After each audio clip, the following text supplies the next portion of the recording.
Hello, everyone, and welcome to English Pod. My name is Marco. My name is Catherine, and today we're talking a little bit about going to sleep or not being able to sleep.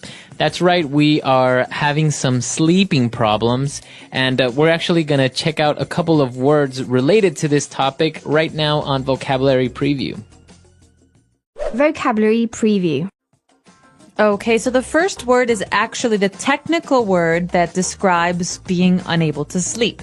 It's called insomnia. Right. So if you have insomnia, it means that you can't fall asleep. You can't sleep. Okay, so this is a pretty serious condition. For example, if you have insomnia and you don't sleep for 3 or 4 nights, you're not going to do very well at work, right?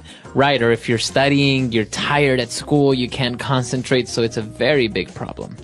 What's that other word, though? We have insomnia, but we also have another interesting disorder. Right. If somebody is able to sleep but walks while they're sleeping, that person is called a sleepwalker. That's right. And you don't actually just have to walk to be a sleepwalker. Right. You can do any number of strange things like basically acting like you're awake when you're not. Exactly. So some people get up and walk, actually go outside. Some people get dressed. Some people even go downstairs and cook. Yeah, that's right. And the worst is the people who eat because they gain weight and they don't know why. Exactly. So sleepwalking is what you do. And if you do this, you're called a sleepwalker. Okay, sleepwalk is the verb. Sleepwalker is the noun or the person. All right, so we've taken a look at 2 words that we're going to find in our dialogue today. Why don't we go now and listen to the dialogue for the first time?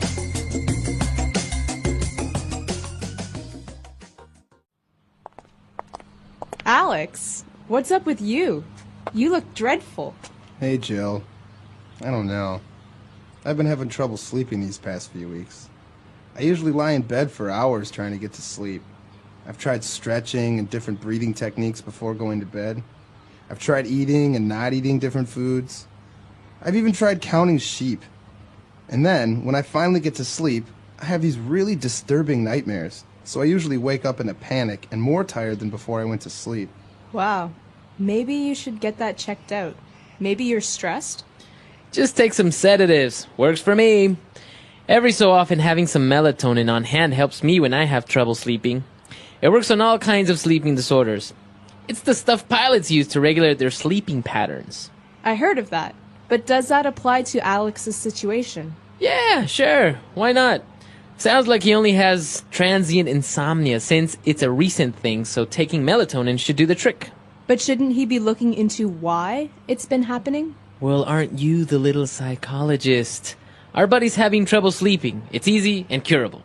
It's not something freakish like if he was a sleepwalker. Well, there's that too.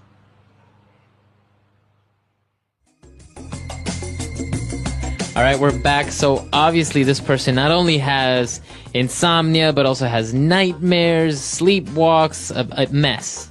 That's right. And you can tell when someone hasn't been sleeping well. They have that look like there's bags under their eyes or they just look really tired. And so the friend here says, Alex, you look dreadful. That's right, dreadful. So this is an adjective and it's a way to describe someone that looks terrible. You look horrible. You look tired. You look sleepy.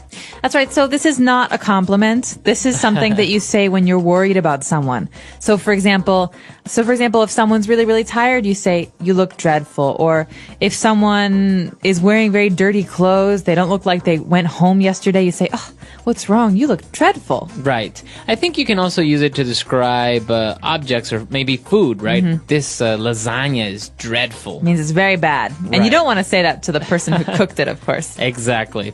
All right, so the person, obviously, because is suffering from insomnia, looks dreadful. And he was explaining what he does to try to fall asleep. For example, counting sheep, stretching, and he also said that he tried different breathing techniques. Okay, so basically a technique is an approach to something, a kind of method. Mm-hmm. But in this case, we're talking about breathing techniques. So for some people, one breathing technique is breathing in through your nose and breathing out through your mouth. Like that. So that's one kind of technique. So a technique, as you say, is a way of doing something. Yes. So breathing techniques are different ways of breathing. So maybe you will relax, so maybe you'll fall asleep, things like this. Exactly. It's one of those things that you might learn about in a yoga class, for example. There's different breathing techniques. Right, and you can combine techniques with other words as well, adding the ing. For example, you have walking techniques, maybe to put less stress on your knees, or running techniques, swimming techniques. I think there's a technique for almost everything. Just about anything you can do, there's a technique for it, I Right. think. Yeah, for sure. All right. And, well, moving on, he was talking about his nightmares, and he described his nightmares as disturbing. He has disturbing nightmares. Okay, well, I think this is an important word to cover here, Marco, because we've heard the verb to disturb before. Like, I'm sorry to disturb you. It means I'm sorry to bother you. But disturbing is an adjective. It describes something that makes me very uncomfortable, right? Right. So, for example, a lot of times in the news, we see very disturbing images, car accidents or fires or bombs. And what's disturbing is when you see human beings who have been hurt. So, images that make you really uncomfortable or sad, these are disturbing. Exactly. So disturbing nightmares are nightmares that are not very pleasant. They make him scared maybe or uncomfortable. Right, like a dream, for example, where your parents die. It's pretty disturbing. Exactly. All right. And well, one of his friends recommended, you know what? Stop with all of this. Just take some sedatives. Okay, so sedatives are a kind of medicine that help a person relax or that help make a person tired. Right. So I think it comes from the verb to sedate. Yes. And basically that is to calm down, to tranquilize. That's right. So in this case, we're talking about a person, but you can also give an animal sedatives. For example, if you want to take your dog on an airplane, the dog needs to relax, you give it some sedatives. Exactly. And I think when he mentioned a specific name of a sedative, it's melatonin. That's right. So melatonin, melatonin, is a chemical that our bodies naturally produce that help calm us down.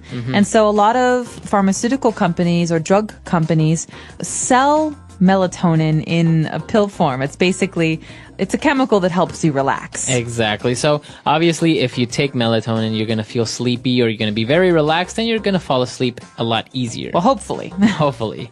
That's right. So, and well, the whole thing that we've been talking about, insomnia, sleepwalking, these are called sleeping disorders. Right, or you might also hear the term sleep disorders. They mean problems with sleeping. So people who either cannot fall asleep, or people who have bad dreams, or people who sleepwalk. Exactly. So a disorder is something of an illness or a condition that is not normal. So for example, as you said, a sleeping disorder or a sleep disorder, it means that you're not able to sleep properly or normally. But there are other kinds of disorders, right?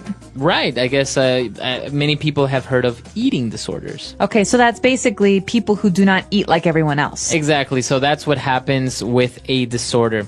All right. So we've taken a look at a lot of vocab. Now it's time for us to take a look at Fluency Builder. But before that, why don't we listen to the dialogue again?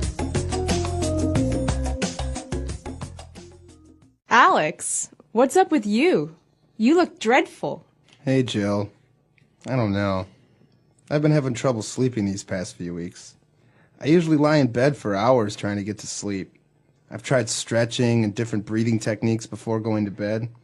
I've tried eating and not eating different foods. I've even tried counting sheep.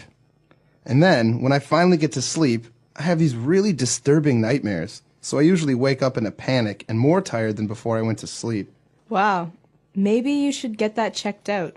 Maybe you're stressed? Just take some sedatives. Works for me. Every so often, having some melatonin on hand helps me when I have trouble sleeping. It works on all kinds of sleeping disorders. It's the stuff pilots use to regulate their sleeping patterns. I heard of that. But does that apply to Alex's situation? Yeah, sure. Why not? Sounds like he only has transient insomnia since it's a recent thing, so taking melatonin should do the trick. But shouldn't he be looking into why it's been happening? Well, aren't you the little psychologist? Our buddy's having trouble sleeping. It's easy and curable. It's not something freakish like if he was a sleepwalker. Well, there's that, too. All right, we're back. So now we have three main phrases for Fluency Builder. Why don't we start with the first one? Okay, so you heard in today's dialogue an interesting phrase. I don't know if it exists in other languages, but in English we say when you're trying to fall asleep, there's a good technique to help you do so. You count sheep. Yeah, I think you see it in cartoons all the time. A person is sleeping, and over that cartoon's head is a little cloud, and you see sheep jumping over a fence, right? So, yeah, basically there's a fence, and you say 1, 2, Right. 3, and the process of counting helps relax a person. And then you fall asleep. Right. So counting sheep, I guess you're not literally out in a field counting sheep. You're just imagining sheep in your head, and you're trying to fall asleep. That's right, counting sheep. All right. And, well, one of his friends recommended that maybe he should go to a doctor. And Jill said that by saying, maybe you should get that checked out. Okay, so to get something checked out, to get it checked out, this means to have a professional give you a suggestion or to have a professional look at something. Exactly. So maybe you should get examined. Maybe you should go to the doctor. This isn't just about disorders, right? I mean, what if I have a sore tooth? I could say this. Right. So if you have a toothache, I would recommend, maybe you should get that checked out by my dentist. Right. Or maybe if you have a bad rash, you know, your skin is very red. I say, Marco, I think you should get that checked out by a doctor. Exactly. So to get something checked, to get something examined by a doctor or a professional. All right. And the last phrase that we have for you. So the last phrase we have today comes from a suggestion at the end. The friend suggests taking melatonin. And he says, listen, taking melatonin should do the trick. Right. So if you end a phrase by saying that should do the trick, basically you're saying that should solve your problem. That should help you. Exactly. So the trick, you don't have to think about what the trick is. It's just a way of saying it should fix your problem. So for example, when someone is fixing my car and they have one more thing to do and it's finished, he says, the car mechanic might say, that should do the trick. Right. That means problem solved. Or maybe you want to hang a picture on your wall. So somebody puts a nail in the wall and that should do the trick, and maybe that'll hold up the painting. Done. Okay. So that's a way of saying that should solve the problem. This should be the solution. That should be all. Okay. Okay. So why don't we go back and listen to the dialogue one last time?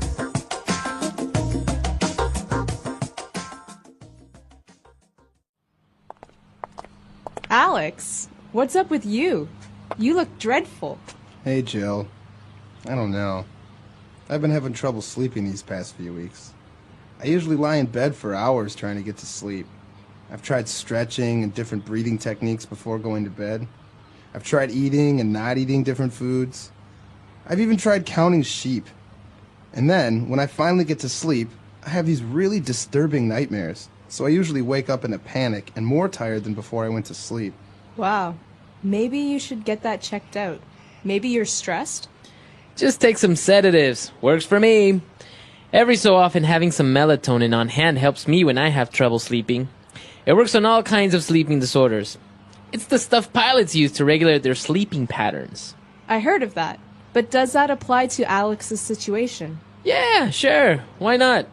Sounds like he only has transient insomnia since it's a recent thing, so taking melatonin should do the trick. But shouldn't he be looking into why it's been happening? Well, aren't you the little psychologist? Our buddy's having trouble sleeping. It's easy and curable. It's not something freakish like if he was a sleepwalker. Well, there's that too.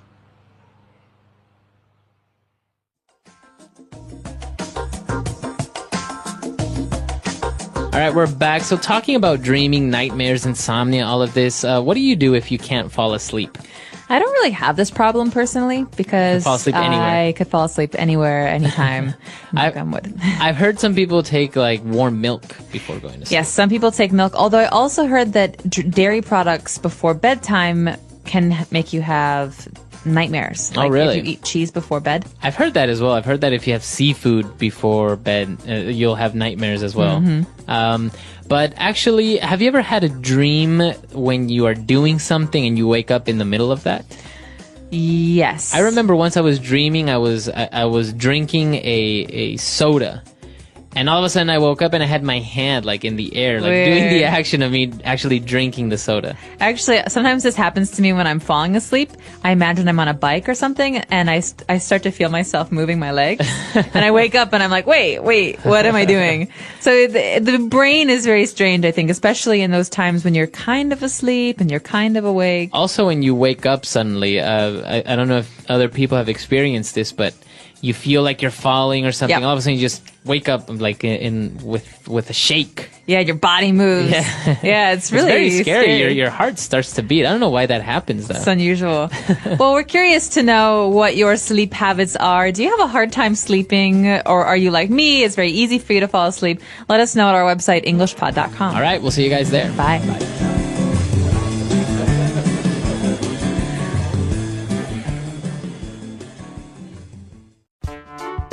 The English Pod Audio Review. Listen to the meaning, then say the vocabulary word. Fall asleep. Go to sleep. A drug that calms or relaxes someone. Sedative. A dream that caused horror. Nightmare. The regular time of sleeping. Sleeping pattern. Accomplish the desired task. Do the trick.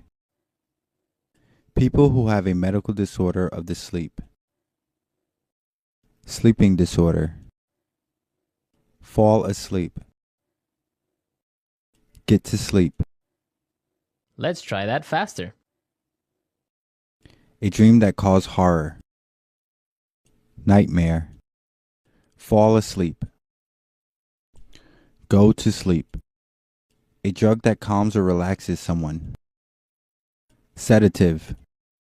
The regular time of sleeping. Sleeping pattern. People who have a medical disorder of the sleep. Sleeping disorder. Accomplish the desired task. Do the trick. Fall asleep. Get to sleep. Now say the word and hear it in a sentence. Get to sleep. Sometimes I need to put on some music in order to get to sleep. Get to sleep.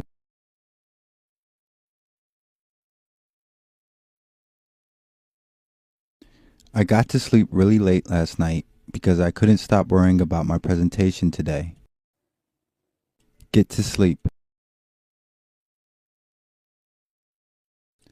I couldn't get to sleep until after midnight. Nightmare. I've had the same nightmare night after night for the past month. Nightmare.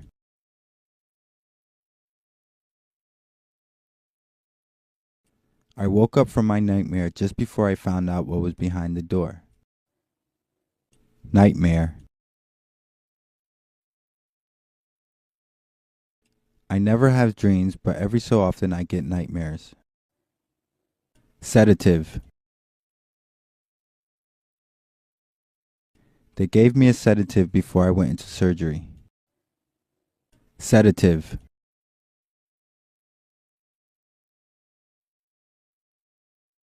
I often use a mild sedative in order to calm myself down when I get anxious. Sedative.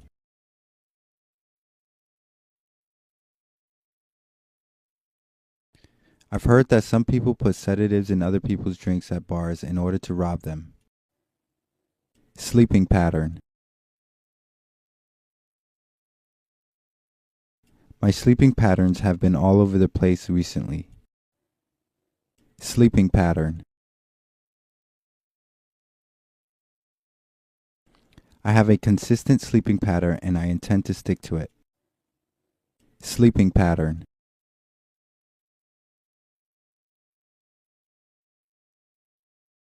I managed to regulate my sleeping pattern, so now I can't even sleep in if I wanted to.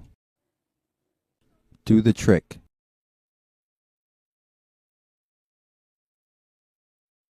If you start getting tired while studying, drinking some coffee should do the trick. Do the trick. Just add some more salt to the soup and that should do the trick. Do the trick.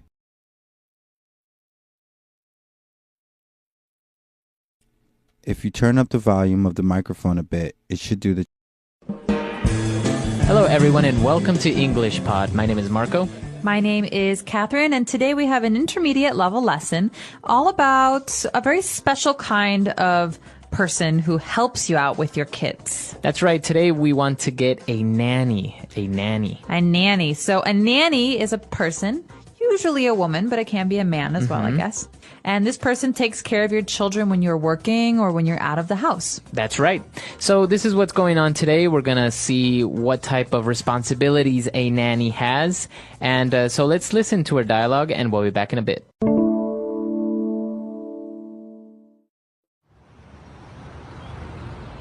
Hey Mel, are you up for some tennis today? Sorry, I can't. I have to go to work, pick up Jake and Maddie from school, and make them an afternoon snack, then take Jake to soccer practice and Maddie to dance class. You sound exhausted.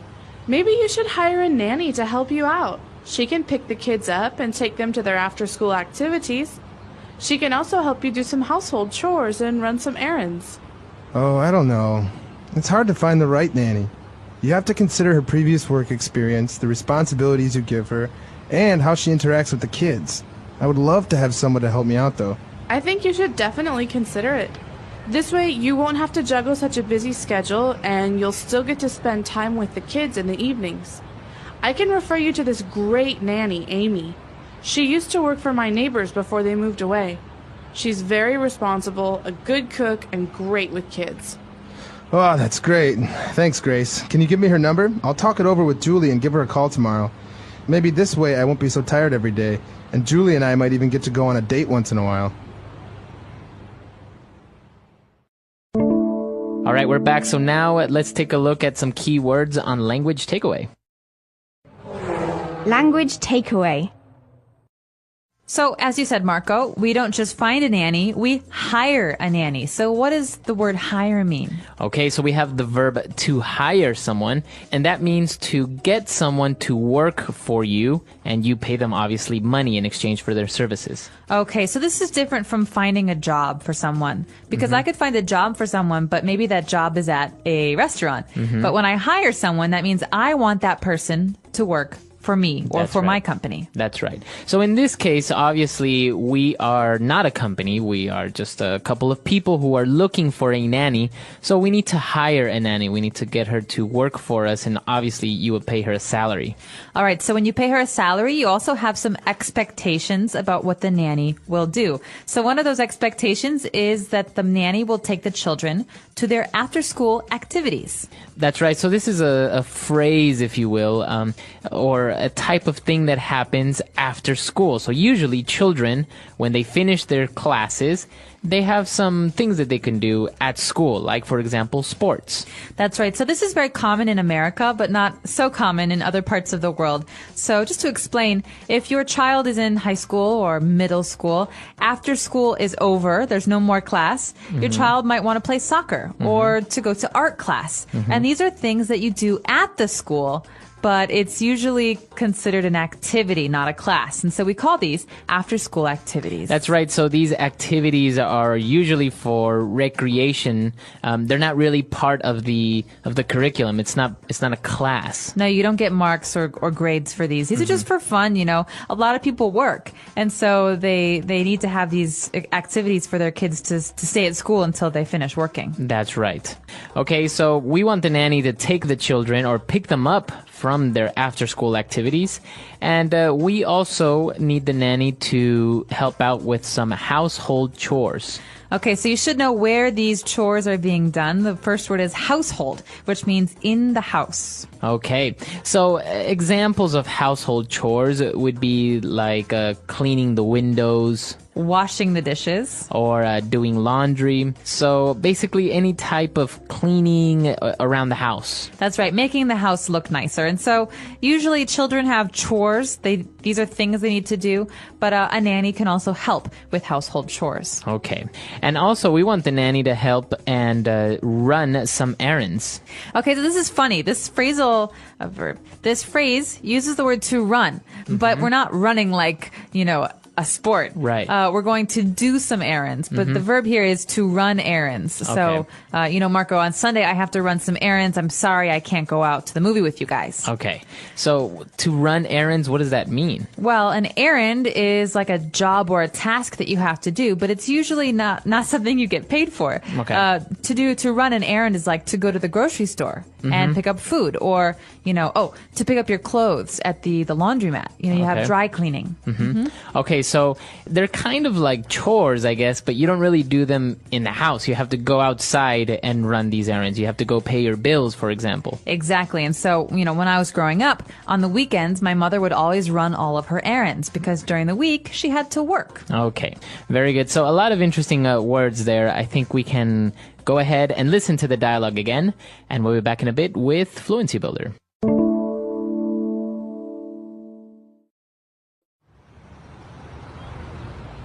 Hey Mel, are you up for some tennis today? Sorry, I can't. I have to go to work, pick up Jake and Maddie from school, and make them an afternoon snack, then take Jake to soccer practice and Maddie to dance class. You sound exhausted. Maybe you should hire a nanny to help you out. She can pick the kids up and take them to their after-school activities. She can also help you do some household chores and run some errands. Oh, I don't know. It's hard to find the right nanny. You have to consider her previous work experience, the responsibilities you give her, and how she interacts with the kids. I would love to have someone to help me out, though. I think you should definitely consider it. This way, you won't have to juggle such a busy schedule, and you'll still get to spend time with the kids in the evenings. I can refer you to this great nanny, Amy. She used to work for my neighbors before they moved away. She's very responsible, a good cook, and great with kids. Oh, that's great. Thanks, Grace. Can you give me her number? I'll talk it over with Julie and give her a call tomorrow. Maybe this way I won't be so tired every day, and Julie and I might even get to go on a date once in a while. All right, we're back with Fluency Builder, and so let's take a look at some of these phrases now. Fluency Builder. So this first phrase is a very kind of spoken English phrase, something that you're going to hear all the time, especially if you're talking to your American friends. We say, "Are you up for some tennis today?" To be up for. Okay, so to be up for something, this is from the very first sentence when Grace says, "Hey Mel, are you up for some tennis today?" What does it mean if I ask someone if they are up for some tennis? This means, would you like to play tennis today? Are you interested in playing tennis today? So is this a good idea for you? Do you want to do this? So basically, are you willing to play tennis today? Yes. All right, so to be up for is to be interested in or willing to do something. Are you up for a movie tonight? All right. Okay, or maybe you can ask your friend, are you up for grabbing a bite to eat later on? Absolutely, I'm hungry. So, to be up for is a good way to ask a question. After that, though, we have another phrase. This phrase is very important when you're trying to get someone to help you. So how do we ask, can you help me? In the dialogue, we saw how Mel said that it would be a great idea to get a nanny because she would love to have someone to help me out. So, to help someone out, to help me out. So this is interesting because you could say, I need someone to help me, but it's more common to hear the phrase to help me out. So you're not going out. You're not, it doesn't have to do with space. But we just say this phrase to help out means to help someone. So it's basically the exact same thing, but it just sounds a lot more natural. Exactly. So, Marco, I'm moving tomorrow. Do you have some time to help me out? Okay. So you say help me out, but you could also say, do you have time to help me? And exactly. both are okay. Or if I'm talking about me and my friend, we're really busy tomorrow. Do you have any time to help us out? Okay, so we just changed the person there. We went to the plural form. Yes, me, us, you. Okay, very good. Okay, and so for our last phrase, this is actually also very interesting when Grace was telling Mel that she's really busy and if she gets a nanny, she wouldn't have to juggle such a busy schedule. All right, so the key verb here is to juggle. Now, I wish I could show this to you guys, but as this is an audio podcast, I can't. What does the verb to juggle mean, Marco? Well, I don't know if you've ever seen clowns or at a circus where people have 3 balls and they throw them in the air with 2 hands, and they're basically throwing stuff in the air, sometimes balls or pins and stuff like that. Sometimes fire. Fire. So that's to juggle, basically to have many things in your hands and be able to move them at the same time. All right, so when you're talking about a busy schedule, this means that you have lots and lots of things to do. It's important to be able to juggle your busy schedule. That means to handle doing many things at the same time. That's right. That's All right. right. So another way to say this is because you're so busy right now, having a nanny will help you complete your tasks or, finish what you need to do. That's right. So you can also say the CEO of the company has to juggle a very busy schedule. All right. He has many, many things to do in general. That's right. Okay. So a lot of stuff. I think it's time for us to listen to this dialogue one last time, and we'll be back to talk a little bit more.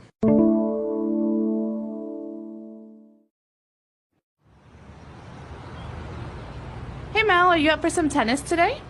Sorry, I can't. I have to go to work, pick up Jake and Maddie from school, and make them an afternoon snack, then take Jake to soccer practice and Maddie to dance class. You sound exhausted. Maybe you should hire a nanny to help you out. She can pick the kids up and take them to their after-school activities. She can also help you do some household chores and run some errands. Oh, I don't know. It's hard to find the right nanny. You have to consider her previous work experience, the responsibilities you give her, and how she interacts with the kids. I would love to have someone to help me out, though. I think you should definitely consider it. This way, you won't have to juggle such a busy schedule, and you'll still get to spend time with the kids in the evenings. I can refer you to this great nanny, Amy. She used to work for my neighbors before they moved away. She's very responsible, a good cook, and great with kids. Oh, that's great. Thanks, Grace. Can you give me her number? I'll talk it over with Julie and give her a call tomorrow. Maybe this way I won't be so tired every day, and Julie and I might even get to go on a date once in a while.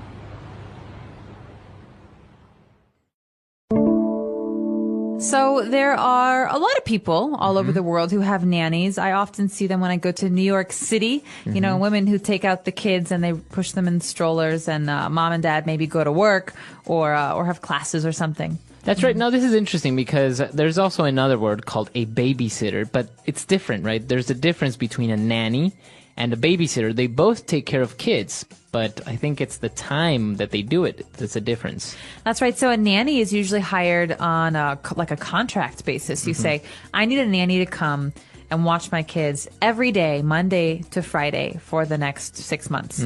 But with a babysitter, you say, hey, my husband and I, we want to go to watch a movie on Friday. Can you come for 2 hours? Okay. All right. So a nanny is long term. It's someone who maybe lives with you, someone who does some work at your house, someone who cleans the dishes and watches the kids.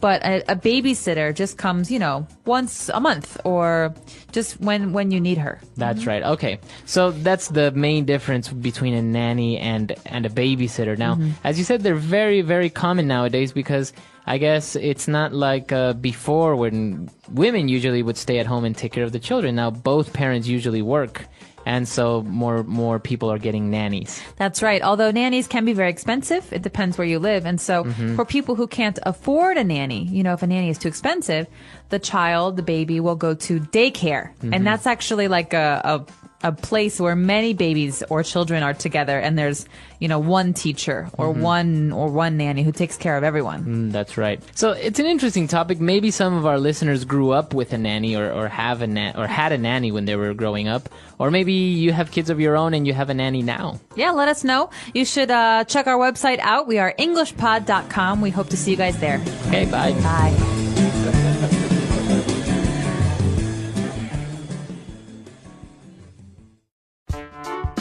The English Pod Audio Review. Listen to the meaning, then say the vocabulary word. Very tired. Exhausted. To give work. Hire. A woman who is paid to care for a young child. Nanny. A small job that is done regularly. Chore. Short journey that you take to do or get something. Errand. To do several things at the same time. Juggle. To send someone to a person or place for treatment. Refer. Let's try that faster. A woman who is paid to care for a young child. Nanny.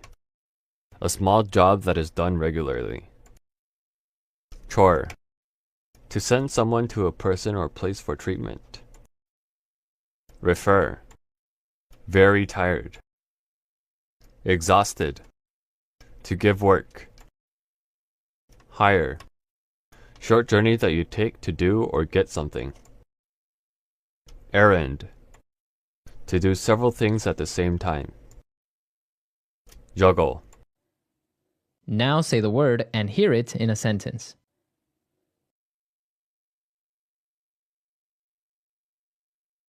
Are you up for some fun today? We're going to an amusement park.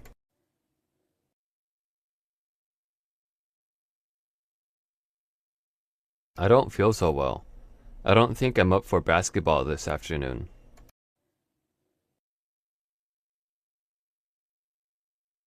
What do you want to do? I'm up for anything. I can't go out until I finish my chores.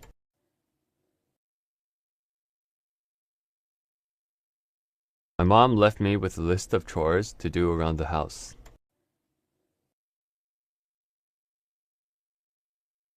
Very few children enjoy doing household chores.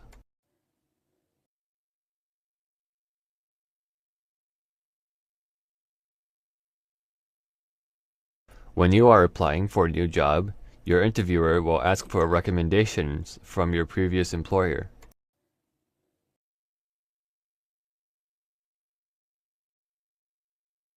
My parents are much nicer to Alex than they were to my previous boyfriend, Jared.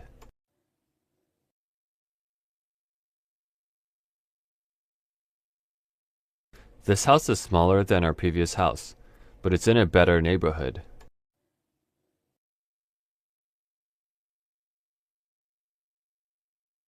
This job comes with a lot of responsibility. Are you sure you can handle it?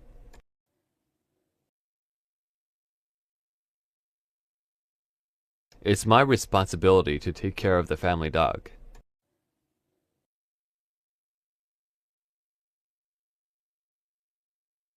Mark has a lot of responsibilities as president, but he does his job well.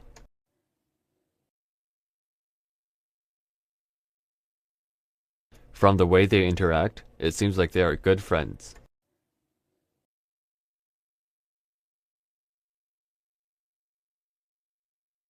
My schedule is so busy, I don't have much time to interact with my friends anymore.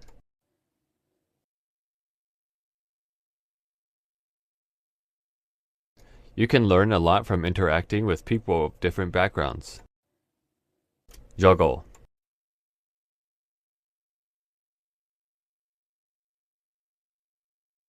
Cindy has to juggle work, school, and taking care of her son, Daniel. Juggle.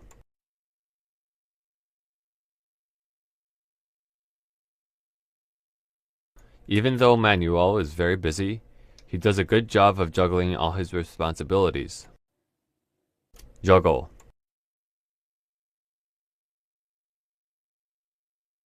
Every day at work, Laura juggles many different tasks.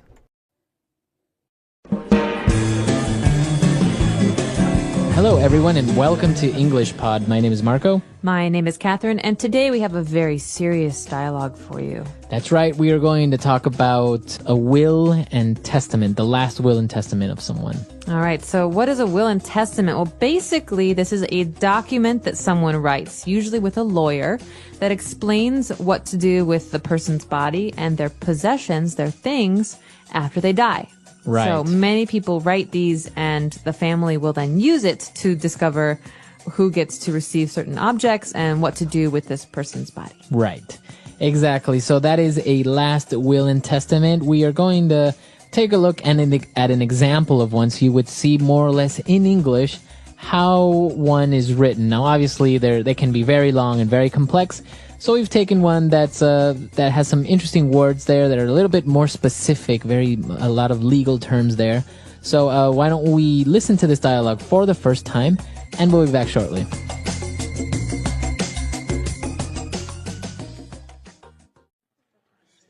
Last Will and Testament of Luke Thompson.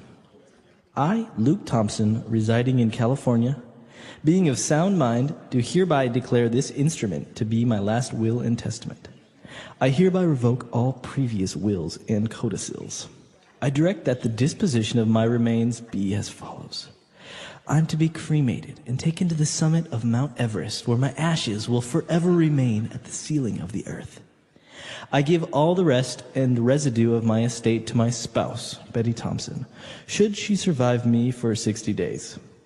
If my spouse, Betty Thompson, does not survive me, I give all the rest and residue of my estate to English Pod. If neither Betty Thompson nor English Pod survives me, I give all the rest and residue of my estate to my heirs as determined by the laws of the state of California relating to descent and distribution. I appoint Robert Porter to act as the executor of this will, to serve without bond. Should Robert Porter be unable or unwilling to serve, then I appoint Jason Smalls to act as the executor of this will. I herewith affix my signature to this will on this, the 23rd of May, 2010, in the presence of the following witnesses, who witnessed and subscribed this will at my request and in my presence.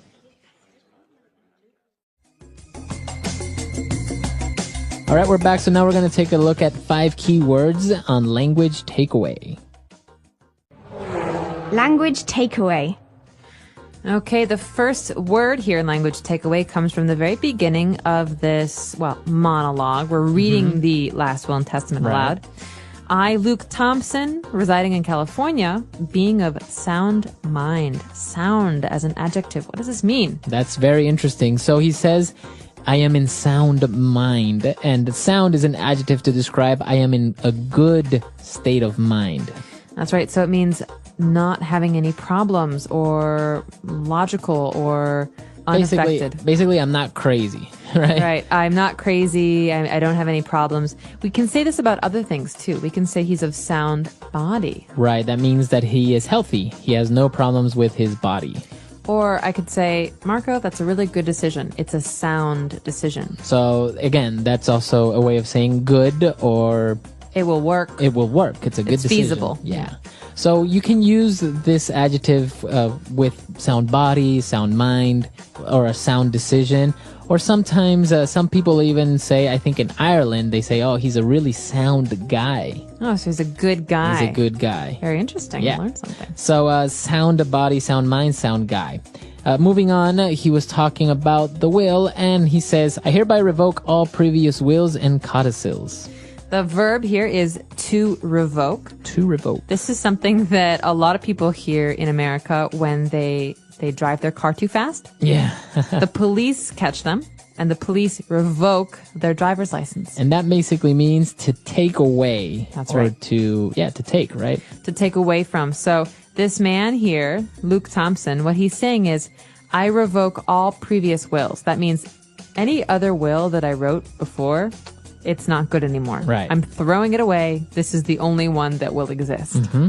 So you can use this word revoke with many aspects. For example, sometimes employees will get their benefits revoked by the company because maybe they don't have enough money anymore.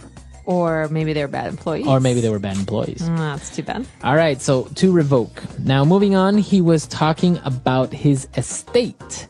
So this is very interesting because he says, I give all the rest and residue of my estate to my spouse. Okay, estate, it sounds like a very fancy word. It is a fancy word.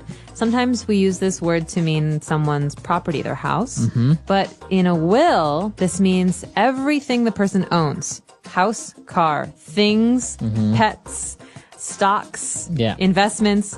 The estate is essentially everything the person owns as a kind of one unit. Right, exactly. So anything that is yours or you may have bought, just consider the estate is a big bag, right? That's your estate. And inside this bag is everything that you own. You might see advertisements, in fact, in America or in England for estate sales. This means that when someone passes away, when they die, their family will sell their things, and this is an estate sale. You can find beautiful, interesting things at estate sales. Exactly. Very interesting. So that is a person's estate. Now remember, this is in the legal terms because you also have other things like real estate and, as you mentioned, which would be a house, right?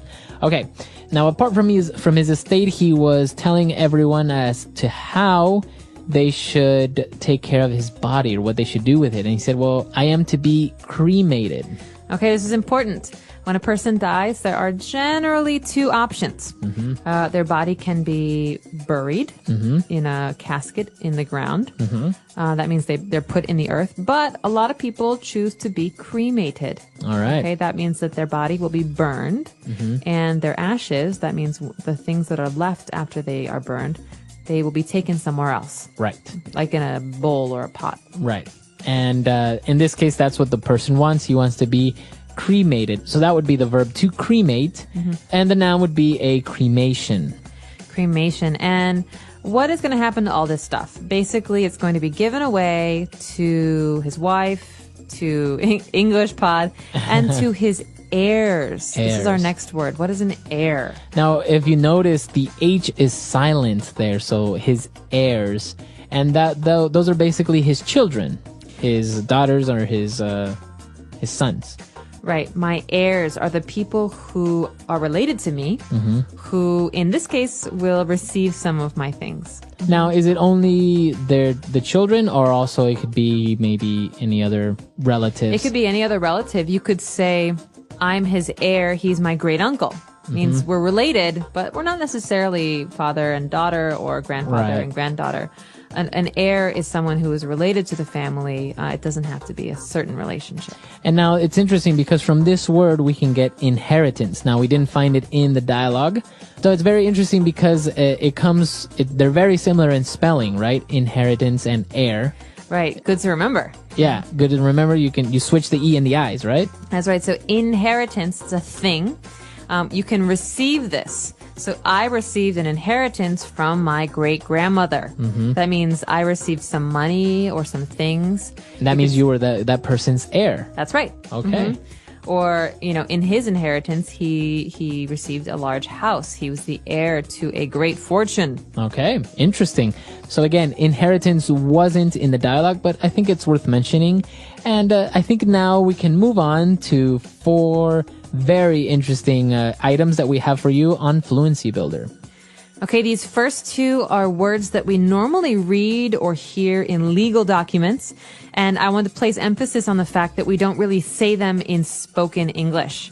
So remember that these are more formal terms. Yeah. The first one is hereby. Hereby. I hereby declare. Right. That means now. Now. With this word, with this spoken sentence, this will happen. I think we've seen it like in movies sometimes. It's like, I hereby declare this country in the name of England. I hereby declare you man and wife. Exactly. Okay. That means in this moment, this happens.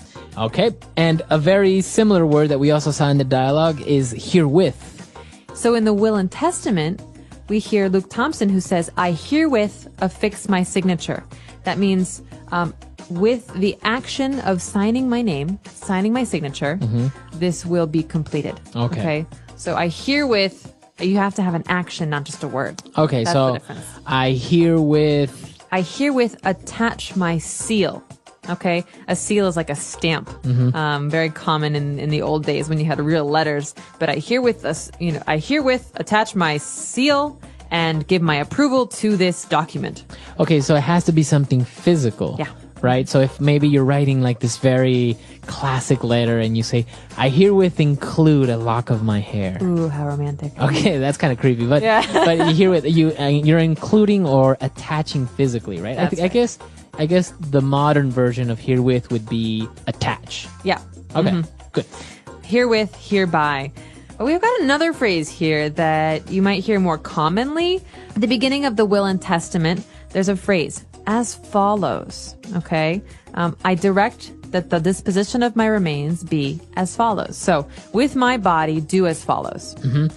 So basically, this is a very common way of putting this in a sentence to indicate that you're going to start to list items. That's right, or give instructions. Give instructions. So, for example, to make a loaf of bread, do as follows. Number 1, get some flour. Number 2, add some water. So this is a way for us to say, listen, I'm going to give you instructions or a list. Pay attention. So please do as follows. Please act as follows. Okay, very good. And our last word that we have here, going back to herewith, he said, I herewith affix my signature. What does it mean when you affix? Okay, affix is a word we have a number of other words for these days, so you rarely hear it. It means to attach or to include. Okay, so I herewith affix my signature would be attach my signature. Right, I provide my signature, or I herewith affix my address, or I herewith affix something. Okay, very good. Really interesting stuff. You'll obviously see this very commonly with legal documents such as these, even though it is like older English, it's still very commonly used. I guess because the law is so old. That's right, definitely. And I think that it's worth listening to today's monologue one more time. Think about some of the words that we've just discussed, and we'll be back in a moment.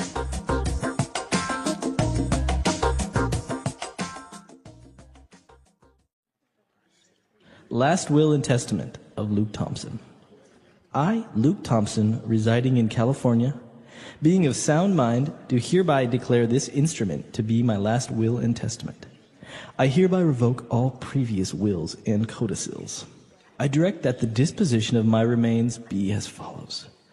I am to be cremated and taken to the summit of Mount Everest, where my ashes will forever remain at the ceiling of the earth. I give all the rest and residue of my estate to my spouse, Betty Thompson, should she survive me for 60 days.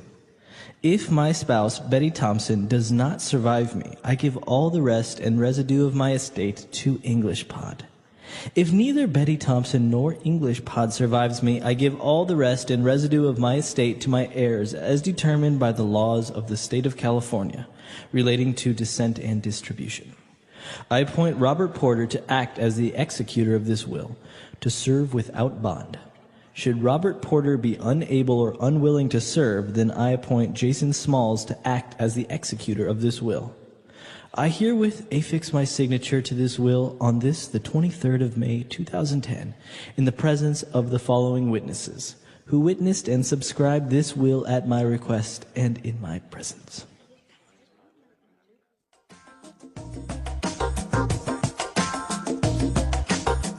All right, we're back. So this is a very interesting topic. Now, I wonder, within the will or within the estate, do you also acquire a person's debts? Oh, that's a good question. Because I know in some countries you do, in some countries you don't. I know in like some cases, some heirs have found themselves in some legal problems because all of a sudden they inherited that person's debts and stuff like that. I think that does happen, especially for people whose properties are mortgaged.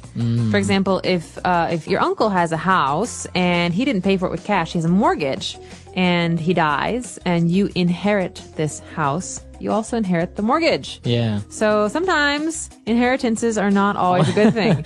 I think this happened more in the past. There are more protections and safeguards for people today. Right. But definitely, I mean, what is it like in Ecuador? Do people inherit debt? Yeah, I think obviously most banks, when they give out loans or a mortgage, they have somebody that will kind of co-sign on these things.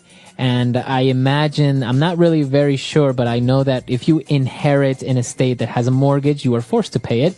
And if you can't, then they will make that other person who co-signed it responsible if he still exists. I don't know. In these legal systems, it's sometimes very strange because it seems like there would be a lot of gaps. That's right. And everyone wants to protect themselves. Yeah, exactly. So we've got the bank that wants to protect itself. It gives a loan. It wants the money back. Right. And a person who wants to protect himself from maybe a relative who Has a lot of dies and debt. has debt. Yeah. Yeah. So I'm curious to know what our users have to say. What is the situation in your country? Do most people have a will and testament? What happens with debt? Or what happens if somebody dies and they don't have a will and testament? That's a good question, too. I don't have an answer for that one. All right, so let us know, and we'll give you guys some information on that as well. EnglishPod.com. We'll see everyone there. Bye, everyone. Bye.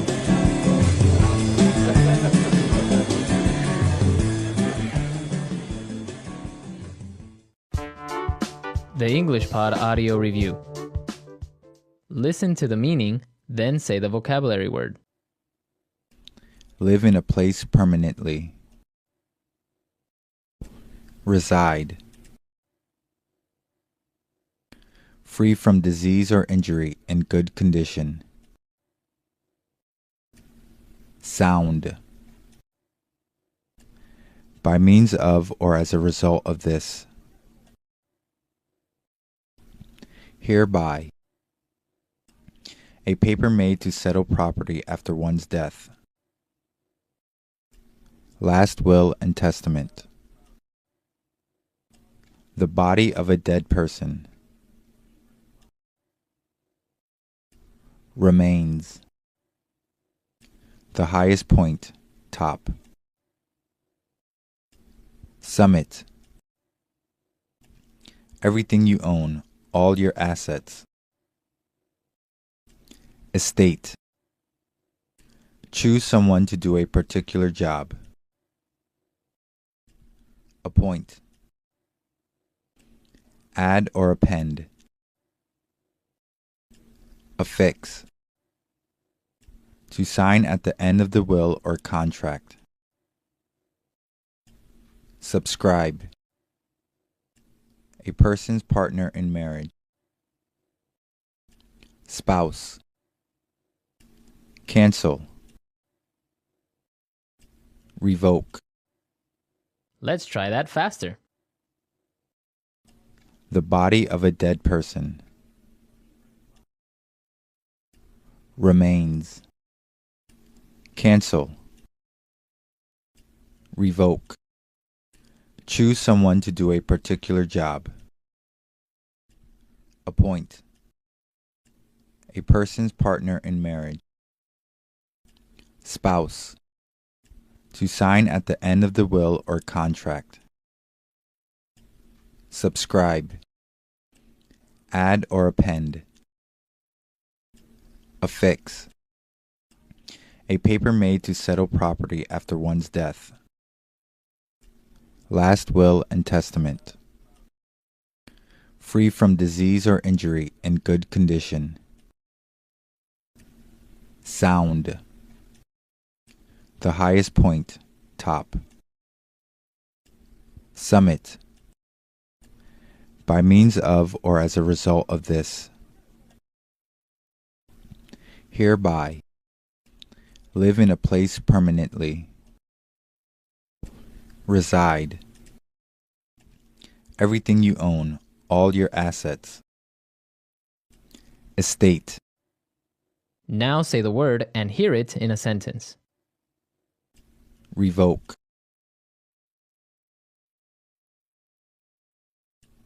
His driving license was revoked by the police. Revoke. My parents revoked my phone privileges. Revoke.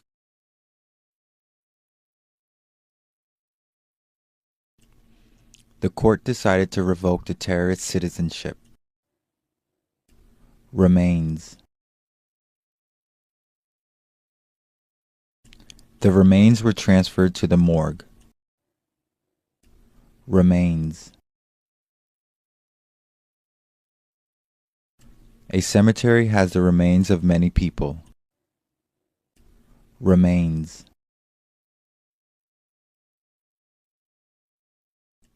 The police covered the remains with a white sheet.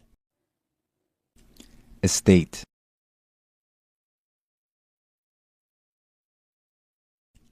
Bill Gates' estate is valued at over $1 billion. Estate.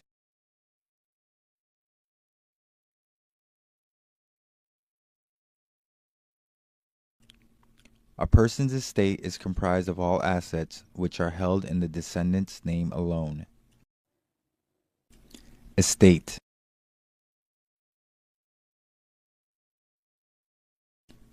The family divided the estate equally among everyone. Hereby. I hereby declare you husband and wife. Hereby. I hereby resign as President of the United States. Hereby. We hereby commit to obeying the laws of this country. Appoint. The President appointed me as the Vice President.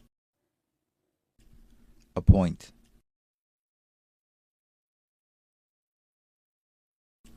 My teacher appointed me as the classroom monitor.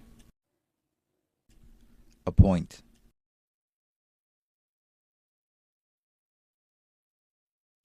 He was appointed as the child's legal guardian.